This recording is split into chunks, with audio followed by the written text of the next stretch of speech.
ಹೌದೌದು, ರಾವಣ ಇವರು ನೋಡ್ರಿ, ರಾವಣ ಅಂತ ನಾನು ಅನ್ನಿಸ್ಕೊಳ್ಳೋಕ್ಕೆ ನಾನು ಸಿದ್ಧ ಇದ್ದೀನಿ. ಅವನಂತ ದೈವಭಕ್ತ ಯಾರು ಇರಲಿಲ್ಲ. ಇವರೆಲ್ಲ ಢೋಂಗಿ ದೈವಭಕ್ತರು ಇವರೆಲ್ಲ, ಗೊತ್ತಾ? ನಾನು ರಾವಣ ಅಂತ ಹೇಳಿಸ್ಕೊಳ್ಳೋದಕ್ಕೆ ನಿಮಗೆ ಗೊತ್ತಿಲ್ವಾ? ಹಿಂದೆ ಅಣ್ಣದವರೇ ಪೆರಿಯ ರಾಮಸ್ವಾಮಿ ನಾಯಕರು ರಾಮಾಯಣಕ್ಕೆ ಬದಲಾಗಿ ರಾವಣಾಯಣ ಅಂತೇಳಿ ರಾವಣನಿಗೂ ಸೀತೆಗೂ ಮದುವೆ ಮಾಡಿಸುವಂಥ ನಾಟಕ ಆಡ್ತಾ ಇದ್ರು. ಇವ್ರಿಗೆಲ್ಲ ಇತಿಹಾಸ ಗೊತ್ತಿಲ್ಲದೆ ಸುಮ್ಮನೆ ಏನೋ ಮಾತಾಡ್ತಾರೆ.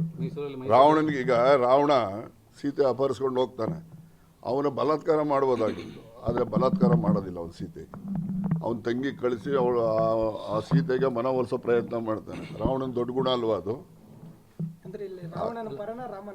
ಯಾರು? ನಾವು ಇಬ್ಬರು ಪರ.